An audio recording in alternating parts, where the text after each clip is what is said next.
അതിരാവിലെ ചാവക്കാടുള്ള വെള്ളരിക്കൽ വീട്ടിലേക്ക് പതിവ് പോലെ ജോലിക്കാരി തങ്കമണി എത്തിയ സാഹചര്യത്തിലായിരുന്നു പതിവിന് വിപരീതമായി വീടിന്റെ വാതിൽ അടച്ചിട്ടിരിക്കുന്ന കാഴ്ച കണ്ടത്. ഒരാൾക്ക് കയറിപ്പോകത്തക്ക വലിപ്പത്തിൽ വീടിന്റെ ഭിത്തിയിൽ വലിയൊരു ദ്വാരം രൂപപ്പെട്ടിരിക്കുന്നു. ഇത്രയും വലിപ്പത്തിൽ വീടിന്റെ ഭിത്തി ആരാണ് തുരന്നതെന്ന് സംശയം തോന്നിയ തങ്കമണി അതിവേഗത്തിൽ തന്നെ വീടിന്റെ മുൻഭാഗത്തേക്ക് നടന്നപ്പോഴായിരുന്നു സമീപത്തുണ്ടായിരുന്ന പൈപ്പിൽ രക്തം പറ്റിപ്പിടിച്ചിരിക്കുന്ന കാഴ്ച തങ്കമണിയുടെ ശ്രദ്ധയിൽപ്പെട്ടത്. ഭയന്നുപോയ തങ്കമണി അതിവേഗത്തിൽ തന്നെ വീടിന്റെ മുൻഭാഗത്തു കൂടി നടന്ന് ഗേറ്റും കടന്ന് പുറത്തേക്ക് ഓടുകയും സമീപവാസികളെയൊക്കെ വിവരമറിയിക്കുകയും ചെയ്തു. അതിവേഗത്തിൽ തന്നെ ആ വാർത്ത സമീപ പ്രദേശങ്ങളിലൊക്കെ പരന്നു. നാട്ടുകാരൊക്കെ ആ വീട്ടിലേക്ക് ഓടിയെത്തുകയും ചെയ്തു. ഓടിക്കൂടിയ നാട്ടുകാർ വീടിന് ചുറ്റും നടന്ന് വീട്ടുടമസ്ഥയായ ലതയും ആ വീട്ടിലെ കാർത്തിയായനി വല്യമ്മയും ലതയുടെ മകളെയും ഒക്കെ പേരെടുത്ത് വിളിച്ചു നോക്കി. എത്ര വിളിച്ചു നോക്കിയിട്ടും വീടിനുള്ളിൽ നിന്നും യാതൊരു പ്രതികരണവും ഉണ്ടായില്ല. ഭയന്നുപോയ ആളുകൾ മുൻഭാഗത്തെ വാതിൽ ചവിട്ടി തുറക്കുന്നതിനെ കുറിച്ച് ആലോചിച്ചപ്പോഴായിരുന്നു കൂട്ടത്തിലൊരു വ്യക്തി നാട്ടുകാരെ തടഞ്ഞുകൊണ്ട് വിവരം പോലീസിൽ അറിയിക്കാമെന്നുള്ള കാര്യം അറിയിച്ചത്.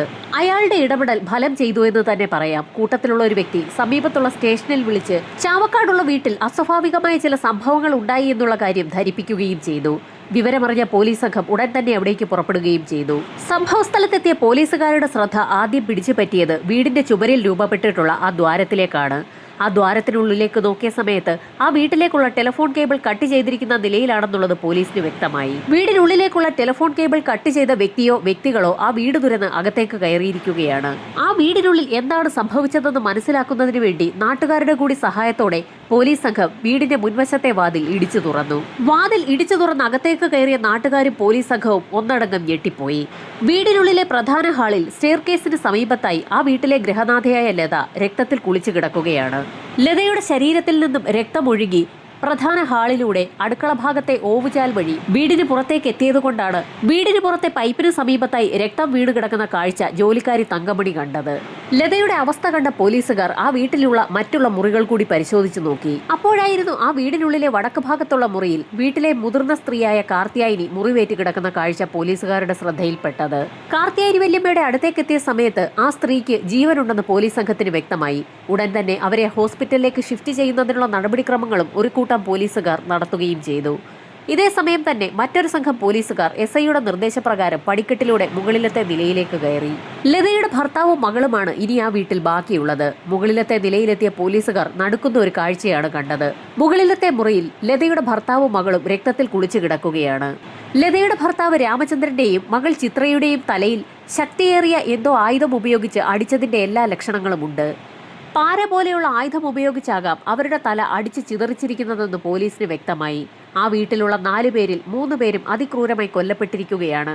കാർത്തിയായനി വല്യമ്മയ്ക്ക് മാത്രമാണ് അല്പം ജീവൻ ബാക്കിയുള്ളത്. മുകളിലത്തെ നിലയിൽ നിന്നും പടിക്കെട്ടുകൾ ഇറങ്ങി താഴേക്കെത്തിയ സമയത്ത് പോലീസ് സംഘം വീണ്ടും ലതയുടെ ശരീരത്തിലേക്ക് ഒന്നുകൂടി നോക്കി. ലതയുടെ ശരീരമാകെ കുത്തി മുറിവേൽപ്പിച്ചതിന്റെ പാടുകളാണ്.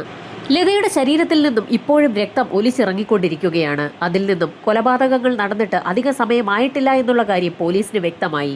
ഈ സമയത്തായിരുന്നു വീടിന്റെ ഒരു ഭാഗത്തെ ഭിത്തിയിൽ അവർ കണ്ട ദ്വാരത്തെക്കുറിച്ച് പോലീസ് സംഘത്തിന് ഓർമ്മ വന്നത്. ആ ദ്വാരം വിശദമായി പരിശോധനയ്ക്ക് വിധേയമാക്കിയപ്പോൾ അതിലൂടെ ഒരാൾക്ക് അനായാസം പുറത്തേക്ക് ഇഴഞ്ഞു നീങ്ങി കടക്കാൻ കഴിയുമെന്നുള്ളത് പോലീസിന് വ്യക്തമായി.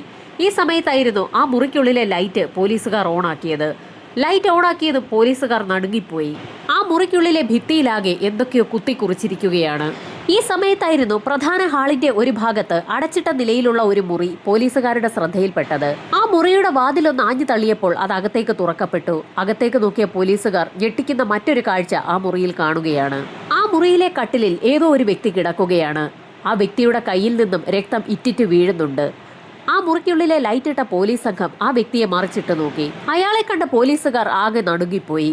ആ കിടക്കുന്ന വ്യക്തി നാട്ടിൽ അത്യാവശ്യം ഗുണ്ടാ പരിപാടികളുമൊക്കെയായി നടക്കുന്ന മുള നവാസ് എന്ന വ്യക്തിയാണ്. അത്യാവശ്യം കൊട്ടേഷൻ പരിപാടികളുമായി ബന്ധപ്പെട്ട് മുള നവാസിനെ പലപ്പോഴും സ്റ്റേഷനിൽ പോലീസ് സംഘം ചോദ്യം ചെയ്യാൻ വിളിച്ചു വരുത്തിയിട്ടുണ്ട്. അങ്ങനെയുള്ള ഒരു വ്യക്തി എങ്ങനെയാണ് ആ വീട്ടിലെത്തിയതെന്നായിരുന്നു പോലീസിന്റെ സംശയം. ആ വീട്ടിലെത്തിയ മുള നവാസിന്റെ കൈകൾ എങ്ങനെയാണ് മുറിഞ്ഞതെന്നും പോലീസിന് സംശയം തോന്നി. ഇത്തരത്തിലുള്ള പല ചോദ്യങ്ങളും പോലീസിന്റെ മനസ്സിലേക്ക് എത്തിയപ്പോഴായിരുന്നു ആ മുറിയിൽ കുത്തിക്കുറിച്ചിട്ടുള്ള പല വാചകങ്ങളിലേക്കും പോലീസിന്റെ ശ്രദ്ധ പതിയുന്നത്. രക്തം കൊണ്ടാണ് ആ ഭിത്തിയിലെ വാചകങ്ങളൊക്കെ എഴുതിയിട്ടുള്ളത്. അതിലെ പ്രധാനപ്പെട്ട ഒരു വാചകം തന്റെ മരണത്തിന് ഉത്തരവാദി ആ വീട്ടിലെ ലതയാണെന്നാണ് കുത്തിക്കുറിച്ചിരിക്കുന്നത്. ഈ വാചകങ്ങൾ അത്രയും എഴുതിയിരിക്കുന്നത് ആരാണെന്നുള്ള കാര്യത്തിൽ പോലീസിന് സംശയം തോന്നി. എന്താണ് അവിടെ സംഭവിക്കുന്നതെന്ന് ഒന്നും മനസ്സിലാകാൻ കഴിയാത്ത ഒരവസ്ഥയിലേക്കാണ് പോലീസ് പിന്നീട് എത്തിയത്. സംഭവം അറിഞ്ഞ് ഉന്നത ഉദ്യോഗസ്ഥരടങ്ങുന്ന സംഘം ആ വീട്ടിലേക്ക് എത്തി. നവാസിനെ പരിശോധിച്ച പോലീസിന് അയാൾക്ക് ജീവനുണ്ടെന്നുള്ള കാര്യം വ്യക്തമായപ്പോൾ തന്നെ നവാസിനെ ഹോസ്പിറ്റലിലേക്ക് ഷിഫ്റ്റ് ചെയ്തു. പോലീസ് സംഘത്തിന്റെ നിർദ്ദേശമനുസരിച്ച് ഫോറൻസിക് ടീമും ഡോഗ് സ്ക്വാഡ് സംഭവസ്ഥലത്തേക്ക് എത്തി.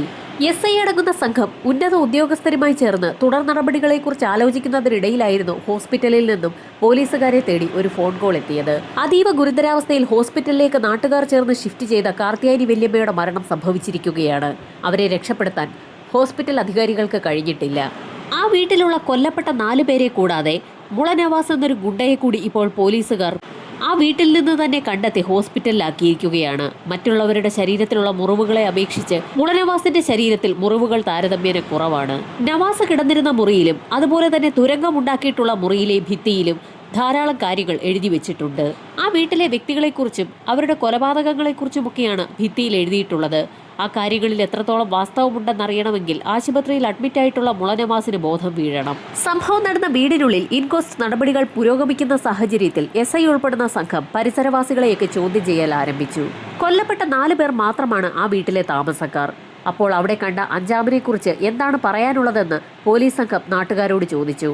അഞ്ചാമനായ മുള നവാസ് എന്ന വ്യക്തി ഇടയ്ക്കിടയ്ക്ക് ആ വീട്ടിലേക്ക് വരുന്ന ഒരു വ്യക്തി തന്നെയാണ്. നവാസും ആ വീട്ടുകാരും തമ്മിൽ നല്ല അടുപ്പത്തിലാണ്. നവാസിന്റെ വാഹനത്തിൽ ഇടയ്ക്കൊക്കെ വീട്ടുടമസ്ഥയായ ലത യാത്ര ചെയ്യാറുമുണ്ട്. ഫോറൻസിക് സംഘം ഈ സമയത്ത് ആ വീടിന്റെ ഭിത്തിയിൽ ഉണ്ടാക്കിയിട്ടുള്ള തുരങ്കം വിശദമായി തന്നെ പരിശോധിച്ചു. ഉളി പോലെയുള്ള എന്തോ മൂർച്ചയേറിയ ആയുധം ഉപയോഗിച്ചാണ് ആ തുരങ്കം നിർമ്മിച്ചിരിക്കുന്നത്.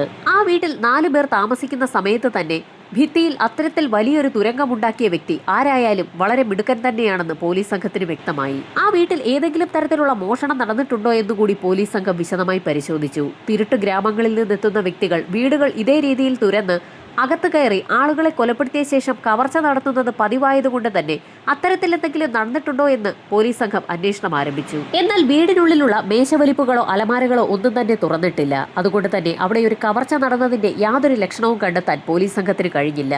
തുരങ്കം വഴി വീടിനുള്ളിലേക്കെത്തിയ വ്യക്തികൾ അല്ലെങ്കിൽ വ്യക്തി ആ വീട്ടിലുള്ള ആളുകളെ കൊലപ്പെടുത്തിയ ശേഷം ഒരു പക്ഷേ ആ തുരങ്കത്തിലൂടെ ഇറങ്ങി പുറത്തേക്ക് പോയി രക്ഷപ്പെട്ടിരിക്കാമെന്ന് പോലീസ് വിലയിരുത്തി. ഡോഗ് സ്ക്വാഡിനെ കൊണ്ടുവന്ന് പരിശോധന നടത്തിയെങ്കിലും വീടിനുള്ളിലൊക്കെ മണം പിടിച്ച പോലീസ് നായ വീടിനുള്ളിൽ തന്നെ നിൽക്കുകയാണ് ചെയ്തത്. ഒരുപക്ഷെ പ്രതികൾ തുരങ്കത്തിലൂടെയാണ് രക്ഷപ്പെട്ടതെങ്കിൽ പോലീസ് നായയ്ക്ക് ആ തുരങ്കത്തിലൂടെ പോകാനുള്ള ബുദ്ധിമുട്ട് കാരണമാകാം അത് വീടിനുള്ളിൽ തന്നെ നിലയുറപ്പിച്ചിരിക്കുന്നതെന്ന് പോലീസിന് സംശയം തോന്നി. ഒരു തരത്തിലും അന്വേഷണവുമായി മുൻപോട്ട് പോകാൻ കഴിയാതെ വന്ന ഒരു സാഹചര്യത്തിലായിരുന്നു ഹോസ്പിറ്റലിൽ നിന്നും അവിടെ അഡ്മിറ്റ് ആക്കപ്പെട്ടിട്ടുള്ള നവാസിന് ബോധം തെളിഞ്ഞു എന്നുള്ള വിവരം ഹോസ്പിറ്റൽ അധികാരികൾ പോലീസിനെ വിളിച്ചറിയിച്ചത്. ഇതിനോടകം തന്നെ കൊല്ലപ്പെട്ട ആളുകളുടെ ഇൻക്വസ്റ്റ് നടപടികൾ പൂർത്തിയാക്കി മൃതദേഹങ്ങൾ പോസ്റ്റ്മോർട്ടത്തിനായി ഷിഫ്റ്റ് ചെയ്തിരുന്നു. ഹോസ്പിറ്റലിൽ അഡ്മിറ്റായിട്ടുള്ള നവാസിന് ബോധം തെളിഞ്ഞു എന്നറിഞ്ഞ നിമിഷത്തിൽ തന്നെ SI ഉൾപ്പെടുന്ന സംഘം ഹോസ്പിറ്റലിലേക്ക് പുറപ്പെട്ടു. ഡോക്ടറുടെ അനുവാദത്തോടു കൂടി തന്നെ SI ഉൾപ്പെടുന്ന സംഘം നവാസിനോട് പല കാര്യങ്ങളും ചോദിച്ചു തുടങ്ങി. നവാസ് തനിക്കറിയാവുന്ന പല കാര്യങ്ങളും പോലീസിനോട് തുറന്നു പറഞ്ഞു. ആ വീട്ടിലെ ലതയുമായി നവാസിന് നല്ല അടുപ്പമാണ്. ലത പറഞ്ഞതിന്റെ അടിസ്ഥാനത്തിൽ ലതയെ കാണുന്നതിന് വേണ്ടിയായിരുന്നു അതിരാവിലെ തന്നെ നവാസ് ആ വീട്ടിലേക്ക് എത്തിയത്. വീടിന്റെ അടുക്കളവാതിൽ തുറന്നു വെച്ചേക്കാമെന്ന് ലത നേരത്തെ തന്നെ നവാസിനെ അറിയിച്ചിരുന്നു. പറഞ്ഞതുപോലെ തന്നെ വീടിന്റെ അടുക്കളവാതിൽ തുറന്നു വെച്ച നിലയിലായിരുന്നു. അതിലൂടെ അകത്തേക്ക് കയറിയ നവാസ് വീടിനുള്ളിൽ കടന്ന് പ്രധാന ഹാളിലെത്തിയപ്പോഴായിരുന്നു രക്തത്തിൽ കുളിച്ച് പടിക്കെട്ടിന് സമീപത്ത് കിടക്കുന്ന ലതയെ കണ്ടത്. ഭയന്നുപോയ നവാസ് ആ സമയത്തായിരുന്നു അകത്തെ മുറിയിൽ നിന്നും ഒരു ഞരക്കം കേട്ടത്.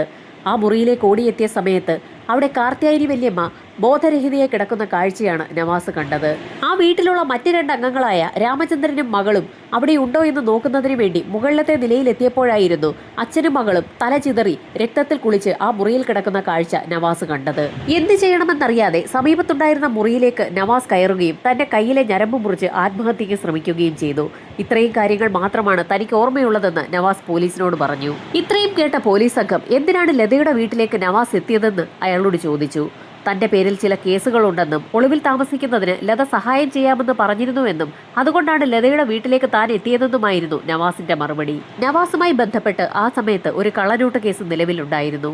ലതയെ പല സാഹചര്യത്തിലും നവാസ് സഹായിച്ചിട്ടുള്ളത് കൊണ്ട് തന്നെ അതിന്റെ പ്രത്യുപകാരമായി തനിക്ക് ഒളിവിൽ താമസിക്കാൻ ലത അവസരമൊരുക്കി തരാമെന്ന് നേരത്തെ തന്നെ പറഞ്ഞിരുന്നതായും നവാസ് പോലീസിന് മൊഴി നൽകി. നവാസ് പറഞ്ഞ കാര്യങ്ങളൊക്കെ വിശദമായി തന്നെ പോലീസ് സംഘം രേഖപ്പെടുത്തുകയും ഉന്നത ഉദ്യോഗസ്ഥരെ അറിയിക്കുകയും ചെയ്തു. ഇതേ സമയം തന്നെ ലതയുടെയും മറ്റുള്ള അംഗങ്ങളുടെയും പോസ്റ്റ്മോർട്ടം നടപടികൾ പുരോഗമിക്കുകയായിരുന്നു. ലതയുടെ പോസ്റ്റ്മോർട്ടം നടത്തിയ ഡോക്ടർമാർ ഞെട്ടിപ്പിക്കുന്ന ചില കണ്ടെത്തലുകളാണ് പോലീസിനെ അറിയിച്ചത്. ലതയുടെ ശരീരത്തിൽ 38 തവണ കുത്തേറ്റതിന്റെ പാടുകളാണുള്ളത്. ബാക്കിയുള്ള മരണങ്ങളൊക്കെ പെട്ടെന്ന് തന്നെ സംഭവിച്ചിട്ടുള്ളതാണ്. കൂട്ടത്തിൽ അതിക്രൂരമായി കൊലപ്പെടുത്തിയിരിക്കുന്നത് ലതയാണെന്ന് മാത്രം. ആശുപത്രിയിൽ പോസ്റ്റ്മോർട്ടം നടപടികൾ പുരോഗമിക്കുന്ന സാഹചര്യത്തിൽ SI ഉൾപ്പെടുന്ന സംഘം ആ വീടിന് സമീപത്തുള്ള ആളുകളെയും ജോലിക്കാരി തങ്കമണിയെയും വിശദമായ ചോദ്യം ചെയ്യലിന് വിധേയമാക്കുകയായിരുന്നു. തലേ ദിവസം വൈകുന്നേരം ജോലിക്കാരി തന്റെ ജോലികൾ പൂർത്തിയാക്കി അവിടെ നിന്ന് മടങ്ങുമ്പോൾ ആ വീട്ടിലുള്ള എല്ലാവരും വളരെ സന്തോഷത്തിലായിരുന്നു. അതുകൊണ്ട് തന്നെ ആ വീട്ടിലുള്ള വ്യക്തികൾ ആരും തന്നെ പരസ്പരം കൊലപ്പെടുത്താനുള്ള സാധ്യത തീരെ കുറവാണെന്ന് ജോലിക്കാരി പോലീസിനോട് പറഞ്ഞു. ജോലിക്കാരെയും നാട്ടുകാരെയും ഒക്കെ വിശദമായി ചോദ്യം ചെയ്യുന്നതിനിടയിലായിരുന്നു പോലീസിന് ഒരു നിർണായക മൊഴി വീട് കിട്ടിയത്. സമീപത്തുണ്ടായിരുന്ന ഒരു ഓട്ടോറിക്ഷ ഡ്രൈവർ രാമൻ ചില നിർണായക കാര്യങ്ങളാണ് പോലീസിനോട് പറഞ്ഞത്.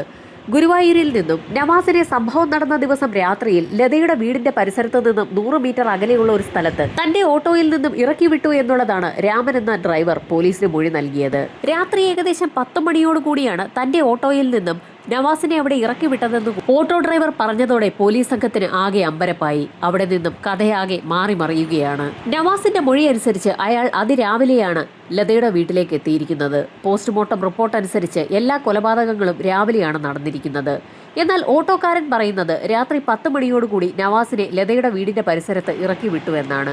മൊഴികളിലെ വൈരുദ്ധ്യം പോലീസിനെ ആകെ കൺഫ്യൂഷനിലാക്കി. നവാസ് ആ വീട്ടിൽ ഒളിച്ചു താമസിക്കാൻ എത്തിയതായിരുന്നു എന്നും ആ വീട്ടിലെ നടക്കുന്ന കാഴ്ചകൾ കണ്ടപ്പോൾ അയാൾ ആത്മഹത്യക്ക് ശ്രമിച്ചതാണെന്നും പറഞ്ഞ മൊഴിയിൽ പോലീസിന് തീർത്തും വിശ്വാസം തോന്നിയില്ല. പോലീസ് സംഘം അന്വേഷണം കൂടുതൽ വിപുലമാക്കാൻ തീരുമാനിച്ചു. തൊട്ടടുത്ത ദിവസം തന്നെ ആ വീട്ടിൽ ശവസംസ്കാര ചടങ്ങുകൾ നടന്നു. ശവസംസ്കാര ചടങ്ങുകളിൽ പങ്കെടുക്കാനെത്തിയ ബന്ധുക്കളിൽ ഒരാൾ ചില നിർണായക കാര്യങ്ങൾ പോലീസിനോട് പറഞ്ഞു. ഏതാനും നാളുകൾക്ക് മുൻപാണ് ലത പറഞ്ഞ ചില കാര്യങ്ങൾ ആ ബന്ധു അറിയുന്നത്. മുളനവാസ് എന്ന വ്യക്തി അവരെ നിരന്തരമായി ഭീഷണിപ്പെടുത്തുന്നു എന്നും അവരുടെ വീട്ടിലെത്തി ശല്യം ചെയ്യുന്നു എന്നുമായിരുന്നു ലത ആ ബന്ധുവിനോട് പറഞ്ഞത്. ഒരിക്കൽ ആ ബന്ധു അവരുടെ വീട്ടിലെത്തിയ സമയത്ത് മുളനവാസ് അവരുടെ പ്രധാന ഹാളിലിരുന്ന് ഉറക്കെ സംസാരിക്കുന്നതും ഭീഷണിപ്പെടുത്തുന്നതും കേൾക്കുകയും ചെയ്തു. എന്നാൽ ആ ബന്ധുവിനെ കണ്ട സമയത്ത് നവാസ് ആ വീട്ടിൽ നിന്ന് ഇറങ്ങിപ്പോവുകയായിരുന്നു. ഇത്തരത്തിൽ ലത എന്ന സ്ത്രീ പറഞ്ഞിട്ടുള്ള കാര്യങ്ങളും തനിക്ക് അനുഭവമുള്ള കാര്യങ്ങളുമൊക്കെ ആ ബന്ധു പോലീസിനോട് വിശദമായി തന്നെ പറഞ്ഞു. നവാസിന് ലതയോട് ഒരു വിരോധമുണ്ടെന്നുള്ള കാര്യം ആ വ്യക്തിയുടെ മൊഴിയിൽ നിന്ന് പോലീസിന് വ്യക്തമായി. അത് മനസ്സിലാക്കിയ ഉടൻ തന്നെ ചുറ്റുവട്ടത്തുള്ള ആളുകളോടും അതേക്കുറിച്ചൊക്കെ പോലീസ് സംഘം ചോദ്യങ്ങൾ ചോദിച്ചു. നാട്ടുകാരും ചില കാര്യങ്ങൾ പോലീസിനോട് തുറന്നു പറഞ്ഞു. നേരത്തെ നവാസ് എന്ന വ്യക്തിയുടെ വണ്ടിയായിരുന്നു ലതയുടെ വീട്ടുകാർ എവിടെയെങ്കിലും ഓട്ടം പോകുന്നതിന് വിളിക്കുന്നത്. എവിടെയെങ്കിലും പോകാനുണ്ടെങ്കിൽ നവാസ് കാറുമായി എത്തുകയും ലതയും കുടുംബവും അയാളുടെ കാറിൽ കയറി സഞ്ചരിക്കുകയും ചെയ്യും. എന്നാൽ കഴിഞ്ഞ ഏതാനും നാളുകളായി നവാസിന്റെ വാഹനം ലതയും കുടുംബവും വിളിക്കാറില്ല. പകരം നവാസ് പലപ്പോഴും ആ വീട്ടിലെത്തി ബഹളം വെക്കുന്നത് നാട്ടുകാരിൽ പലരും കണ്ടിട്ടുമുണ്ട്. ഈ സമയത്തായിരുന്നു ആ വീടിനുള്ളിലെ ഭിത്തിയിൽ എഴുതിയിട്ടുള്ള പല കാര്യങ്ങളും പോലീസ് സംഘം വിശദമായി പരിശോധിച്ചത്. ലത എന്ന സ്ത്രീ മരണം അർഹിക്കുന്നു എന്നും അവർക്ക് അർഹതപ്പെട്ട ശിക്ഷയാണ് നൽകിയിരിക്കുന്നതെന്നുമൊക്കെയായിരുന്നു ചുവരിൽ എഴുതിയിട്ടുള്ളത്. അതുകൂടാതെ ലതയെ താൻ ഒരുപാട് സ്നേഹിച്ചിരുന്നു എന്നും അതുപോലെ തന്നെ ലതയെ വെറുക്കുന്നു എന്നും സൂചിപ്പിക്കുന്ന വരികളും ആ ഭിത്തിയിൽ എഴുതിയിട്ടുണ്ട്. ആ 2 മുറികളിലെയും ഭിത്തികളിൽ എഴുതിയിട്ടുള്ള വരികൾ നവാസ് തന്നെയാണോ എഴുതിയിരിക്കുന്നതെന്ന് അറിയണമെങ്കിൽ അയാളുടെ കൈയക്ഷരം പരിശോധിക്കണം. അതുകൊണ്ട് തന്നെ വിദഗ്ധരായ ഉദ്യോഗസ്ഥർ ഹോസ്പിറ്റലിലെത്തി നവാസിനെ ചോദ്യം ചെയ്യുന്നതിനിടയിലാണ് നവാസിന്റെ കൈവിരലുകൾക്കിടയിൽ പറ്റിപ്പിടിച്ചിരിക്കുന്ന പൊടി അവരുടെ ശ്രദ്ധയിൽപ്പെട്ടത്. ഫോറൻസിക് ടീം വളരെ വിദഗ്ധമായി തന്നെ നവാസിന്റെ വിരലുകൾക്കിടയിലും നഖങ്ങൾക്കിടയിലും പറ്റിപ്പിടിച്ചിരിക്കുന്ന മണ്ണും പൊടിയുമൊക്കെ ശേഖരിക്കുകയും ചെയ്തു. നവാസിൽ സംശയം തോന്നിയ പോലീസ് സംഘം അയാളെ മജിസ്ട്രേറ്റിന് മുൻപിൽ ഹാജരാക്കുകയും അറസ്റ്റ് രേഖപ്പെടുത്തുകയും ചെയ്തു. കൊലപാതകങ്ങൾ നടന്ന് 2 ദിവസത്തിനകം തന്നെ പ്രതിയെന്ന് ആരോപിക്കപ്പെടുന്ന ഒരു വ്യക്തി അറസ്റ്റിലായിരിക്കുകയാണ്. എന്നാൽ ആ വ്യക്തി തന്നെയാണോ കൊലപാതകം നടത്തിയിരിക്കുന്നതെന്നുള്ള കാര്യം പിന്നീട് പോലീസിന് തെളിയിക്കേണ്ടി വരുന്ന ഒന്നാണ്. അറസ്റ്റ് ചെയ്യപ്പെട്ട നവാസിനെ പോലീസ് സംഘം വിശദമായി തന്നെ ചോദ്യം ചെയ്യലിന് വിധേയമാക്കി. അതിനു പുറമെ തെളിവ് ശേഖരണത്തിന്റെ ഭാഗമായി സംഭവം നടന്ന വീട്ടുപരിസരത്ത് എത്തിക്കുകയും തെളിവെടുപ്പ് നടത്തുകയും ഒക്കെ ചെയ്തു. അതിന്റെയൊക്കെ ഭാഗമായി കുറ്റപത്രം കോടതിയിൽ സമർപ്പിക്കുകയും ചെയ്തു. കുറ്റപത്രത്തിൽ പറഞ്ഞിരിക്കുന്ന കഥ ഇങ്ങനെയാണ്. ലതയും നവാസും തമ്മിൽ അടുപ്പത്തിലായിരുന്നു. ആ അടുപ്പം തുടങ്ങുന്നത് ഏതാനും നാളുകൾക്ക് മുൻപ് നവാസിന്റെ വാഹനത്തിൽ തൃശ്ശൂരിൽ നിന്നും ലതയും കുടുംബവും എറണാകുളത്തേക്ക് ഒരു യാത്ര ചെയ്തപ്പോഴാണ്. അതിനു മുൻപ് നവാസിനെ അവർക്ക് പരിചയമുണ്ടായിരുന്നില്ല. നവാസിന്റെ വാഹനം ഓട്ടം പോകുന്നതിന് വിളിച്ചതുകൊണ്ട് തന്നെ ആ യാത്രയിൽ നവാസ് മനഃപൂർവ്വം ലതയുമായി ഒരടുപ്പമുണ്ടാക്കി. ലതയുടെ ഭർത്താവ് രാമചന്ദ്രനാകട്ടെ ചില മാനസിക പ്രശ്നങ്ങളുള്ള വ്യക്തിയാണ്. അതുകൊണ്ട് തന്നെ അവരുടെ ബന്ധം തീർത്തും ശൈഥില്യാവസ്ഥയിലായിരുന്നു. ഇത് മനസ്സിലാക്കിയ നവാസ് ലതയുമായി അതിവേഗത്തിൽ തന്നെ അടുക്കുകയായിരുന്നു. അങ്ങനെ ആ യാത്ര ലതയുടെയും നവാസിന്റെയും ജീവിതം ആകെ മാറ്റിമറിച്ചു. ആ യാത്രയ്ക്ക് ശേഷം ലതയും നവാസും തമ്മിൽ കണ്ടുമുട്ടുന്നതിന് പല അവസരങ്ങളും ഉണ്ടാവുകയും ആ അവസരങ്ങൾ പിന്നീട് നവാസിനെ ലതയുടെ വീട്ടിലേക്ക് വരെ എത്തിക്കുകയും ചെയ്തു. ലതയും നവാസും തമ്മിലുള്ള ബന്ധത്തെക്കുറിച്ച് ലതയുടെ വീട്ടുകാർക്ക് പോലും ചില അറിവുകൾ കിട്ടി. ആ സമയത്തായിരുന്നു ലത ഗർഭിണിയാണെന്നുള്ള വിവരം നവാസ് അറിയുന്നത്. ലതയുടെ വയറ്റിൽ തന്റെ കുഞ്ഞു വളരുന്നു എന്നുള്ള കാര്യം നവാസ് അറിഞ്ഞപ്പോൾ അയാൾ തീർത്തും സന്തുഷ്ടനായി. എന്നാൽ നവാസിനെ അമ്പരപ്പിച്ചുകൊണ്ട് തന്നെ ലത ആ ഗർഭം അലസിപ്പിക്കുകയും ചെയ്തു. ആ സംഭവം നവാസിനെ തീർത്തും ഉലച്ചു കളഞ്ഞു. ആ സംഭവത്തിന് ശേഷം ലത നവാസിൽ നിന്നും അകലാനും തുടങ്ങി. ലതയെ മനഃപൂർവ്വം തന്റെ കൂടെ നിർത്താൻ നവാസ് ശ്രമം നടത്തുന്നുണ്ടെങ്കിലും ലത ബോധപൂർവം തന്നെ നവാസിൽ നിന്ന് അകലുകയാണെന്ന് അയാൾക്ക് വ്യക്തമായി. ലതയ്ക്ക് സ്ഥിരമായി നവാസിനെ നിലനിർത്താൻ താല്പര്യമില്ല എന്നുള്ള കാര്യം നവാസ് അറിഞ്ഞു തുടങ്ങുമ്പോൾ നവാസിന് അത് തീർത്തും ഒരു ഷോക്കായി.